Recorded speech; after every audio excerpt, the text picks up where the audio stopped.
Descarga ya la aplicación móvil de Radio Viajera totalmente gratis, sin planes premium y con todos los podcasts geolocalizados. Los destinos contados por periodistas y bloggers de viajes en primera persona, para que no te pierdas ningún detalle en tu próxima escapada.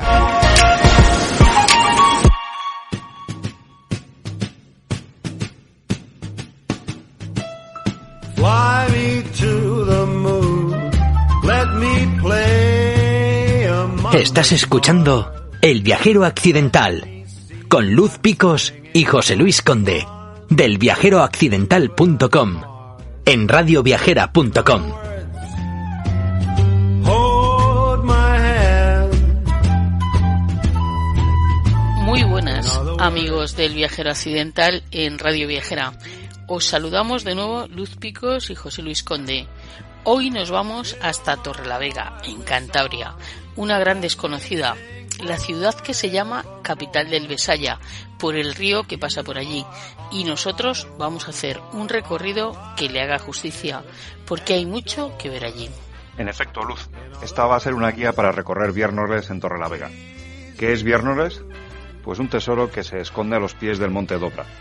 Barrio lleno de casonas, de esas típicas casonas cántabras con sus blasones y portaladas. Uno de esos pueblos de Cantabria, a la vez orgulloso de formar parte de la capital del Besaya. Gracias a la invitación de la Concejalía de Cultura del Ayuntamiento de Torrelavega y de la Junta Vecinal de Viernores. Y de la mano de la historiadora torrelaveguense Sara del Hoyo.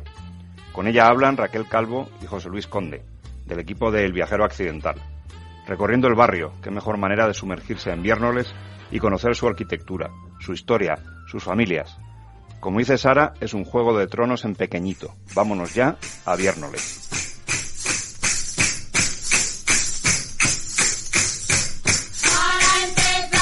Paisano, una persona que ha nacido aquí en Viernores, dice: yo voy a dejar en mi testamento esta parte para dotar a mi pueblo de esto. Lo voy a hacer aquí, en el barrio de Paramenes, no se nos olvide, al lado de la iglesia. Porque también aquí hablábamos de ese poder religioso, esa autoridad religiosa a partir de la iglesia y esa autoridad civil con los poderes públicos aquí cerca. Ajá. Pero la autoridad civil también se manifiesta, o también es importante, porque los vecinos que viven aquí no son todos iguales. Entonces, unos tienen más dinero que otros. Entonces ese dinero, ¿cómo muestro yo a mis vecinos que yo tengo mucho dinero? Pues nada, haciéndome una casa justo al lado de la iglesia y justo al lado de la casa de juntas. Y más grande que la de los demás. Que lo del vecino. Entonces yo veo a ver cómo se le hace mi paisano. Eso, y entonces yo voy y me por hago. Eso podemos ver las casonas que hay alrededor aquí de la iglesia, ¿no? Eso es. Entonces nosotros ahora nos podemos detener concretamente en dos, que son como las más paradigmáticas y para mí me parece que las más sobresalientes. Por un lado está la casa de García Velarde y Ceballos, que data precisamente de sobre principio del siglo XVIII, 1720-1740, y que era propiedad de Pedro García Velarde y de Mariana Sánchez de Bustamante. Mariana, que era hermana de la persona, del hombre, de ese varón que construyó la siguiente casa a la que nos vamos a referir, que es la famosa Casa de los Leones. Ese Sánchez de Bustamante ya nos da ahí una huella, un dato. Como digo, propiedad de Pedro García Velarde, que era teniente de corregidor. O sea, allá es nada. O sea, él tenía dinero, tenía un poder y su autoridad también tenía que estar, que ser vista por sus vecinos. Palpable, que se viera con ver la casa y ya veías el poder de la gente que vive ahí. Efectivamente. Entonces, bueno, sí que es una casa, cuando hablamos de las casonas de Viernores, pues hablamos de esas casonas de época barroca, plenamente barroca, que nos hablan también de la conexión que existía entre los diferentes talleres que trabajaban en la elaboración de esa arquitectura. O sea, hablamos de canteros, hablamos de carpinteros, que sobre todo a nivel de cantería, que es un tema que está muy, muy estudiado, que trabajaban, que eran familias de canteros que se trasladaban por diferentes puntos, no solo dentro de la región, sino que en otras provincias, y eso hace que cuando nosotros vemos una casona haya detalles que nos permitan identificar a ese linaje, a esa familia de canteros, incluso conectar diferentes edificios de zonas totalmente alejadas en las que trabajarán esas mismas manos. Entonces siempre hablamos de personas, o sea, de trabajadores de una mano de obra muy especializada, la de la cantería. Además, en Viernes había cerca unas canteras importantes y es más, en el vecino Valle de Buelna la fama de los canteros era conocida por todos los lugares, o sea que eran personas muy especializadas y que sabían cómo trabajaban. Como estábamos hablando de esta casa de García Velarde y Ceballos, pues tiene un carácter más horizontal, lo cual nos lleva a pensar en esos inicios del siglo XVIII, porque es cierto que estilísticamente van evolucionando, hay detalles, pues las arcadas, los medios puntos, el lugar en el que se localizan las ventanas, los recercos de los vanos, todas esas cuestiones nos hablan un poco de la evolución que la propia arquitectura tiene a lo largo del tiempo. Y esta casa es uno de los primeros ejemplos precisamente ya extraordinarios, porque en detalles es muy rica, pero sí que es un tanto más tosca que otros ejemplos que tiene Viernoles. Ese carácter más horizontal, pues que es muy evidente en el soportal de 4 arcos de medio punto que tiene, después si queréis nos acercamos y lo podemos ver, pero es siempre que pensemos en esa arcada y esa solana, sobre todo, que es tan paradigmática y tan característica de las casonas montañesas, esa solana siempre orientada al mediodía, que tiene que entrar esa luz. Lo que nos está revelando es que tenemos que mostrar nuestra opulencia. O sea, yo quiero decir que tengo y que estoy y que estoy aquí. Eso es. Además, eso también en un escudo de piedra. O sea, no podemos olvidar. Hombre, los escudos son fundamentales para el poderío que tiene. Eso es. O sea, nos habla de la conexión y de la importancia del concepto de la familia, porque mi escudo habla de mí, pero habla de mi familia también, y que estamos aquí ahora y estaremos en el tiempo si eso se consigue conservar. Y de conservación nos vamos precisamente a la otra casa, la famosa Casa de los Leones, la casa de los Sánchez de Bustamante, pero que es más conocida por todo el mundo por Casa de los Leones, precisamente por ese enorme escudo. Sí. Con esos 2 leones rampantes que parece que nos dan miedo que van a salir.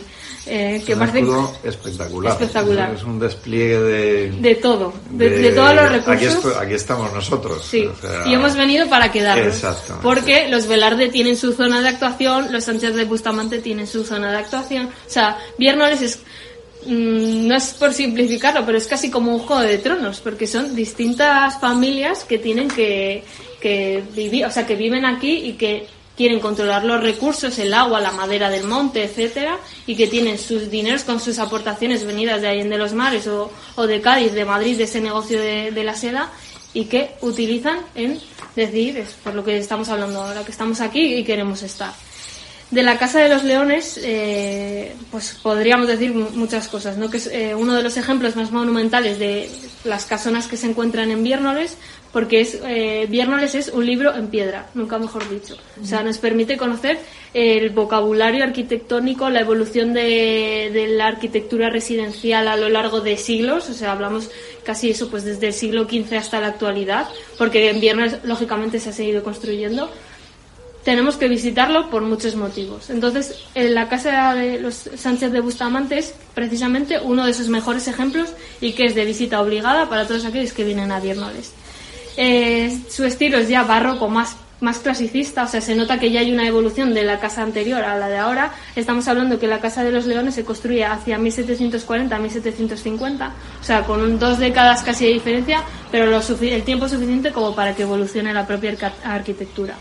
Importante, en que conecta con esto que estamos hablando, es que quien decide construir esta casa se llama Francisco Antonio Sánchez de Bustamante, que era precisamente el mayorazgo de la casa. Pero es importante tener en cuenta con quién estaba casado Francisco. Y es que Francisco estaba casado con Catalina Ruiz Velarde. O sea, la conexión con Velarde, la familia Velarde que tenía en propiedad y explotaba esa famosa ferrería de la Rucha.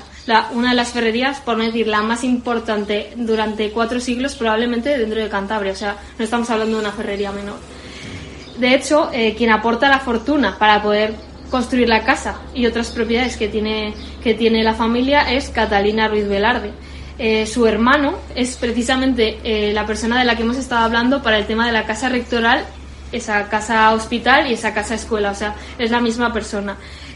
Urbán, que habíamos hablado de antes, Urbán Ruiz Velarde. y es que este Urbán Ruiz Velarde tenía a su cargo la provisión general de víveres y los arrendamientos de tabaco del Principado de Cataluña, y también de las rentas reales y de millones de Granada. O sea, quiero decir que era en la época un auténtico puestazo, hablando claro, y entonces él se permitió reunir una fortuna importante que a través de su hermana y a través de su propio testamento tiene su reflejo en la actualidad en Viernoles. Falleció precisamente en Granada en 1730, pero eso no desajustó esos planes que había de repatriar el capital y de invertirlo aquí.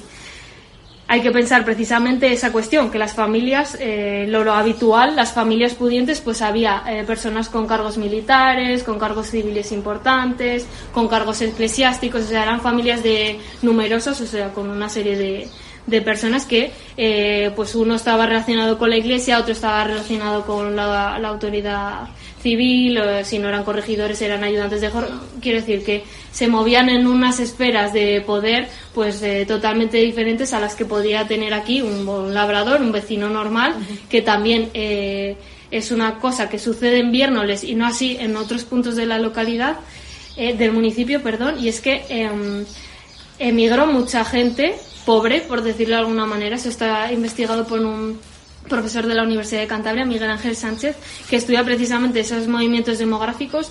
Hubo mucha emigración que ayudó en cierta medida también a configurar la población como era. Pues había muchas casas dirigidas por mujeres, o sea que es una cosa a tener en cuenta. Las familias eran mucho más reducidas que en otros puntos del municipio, precisamente por eso, porque los varones muy jóvenes emigraban para poder pues casi no ese sueño que siempre se tiene cuando nos vamos a otro lugar, y esto sucedía éxito y volver eso es, no siempre sucedía, porque muchas veces tenías que pedir ese dinero para poder hacer el viaje, y claro, tu familia, si no tenía recursos, pues casi era pues contraproducente, porque no podían salir. Así que entre unos y otros lo que se hace es configurar una plaza, la plaza que vemos hoy en día, ¿no? Con esas casonas, esa casa hospital, esa casa escuela, la iglesia, y también otros elementos importantes que hay que tener en cuenta a la hora de ver una casona. Y es que las casonas son el elemento central de un conjunto más grande, de una corralada que siempre está cercada y que tiene una serie de elementos auxiliares o secundarios, pues por ejemplo socarreñas para meter aperos de labranza o una serie de cuestiones.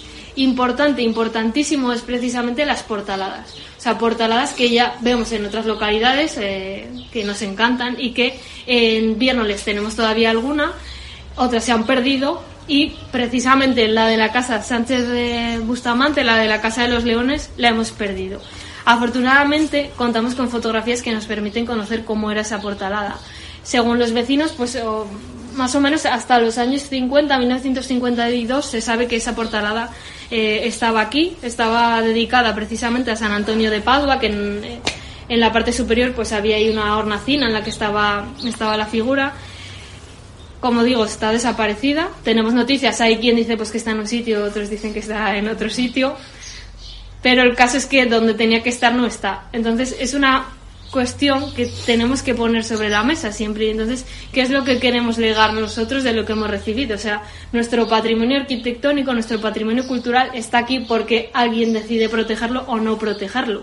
Y en ese sentido, Viernoles pues tiene declaradas una serie de arquitecturas desde hace pues relativamente poco, y concretamente en Viernoles tenemos esas, o sea 13, que es nada más y nada menos que 13, o sea que es una cuestión a tener en cuenta. Un número bastante considerable. Sí, entonces claro, nosotros pues cuando venimos a Viernoles y caminamos por sus callejuelas, pues claro, tenemos que pensar que es patrimonio y que nos pertenece a todos, y que tenemos todos que velar porque eso se conserve, que hay que cuidarlo, que habla de nosotros, de los que estaban antes que nosotros, y hablarán de nosotros en el futuro. Eso es.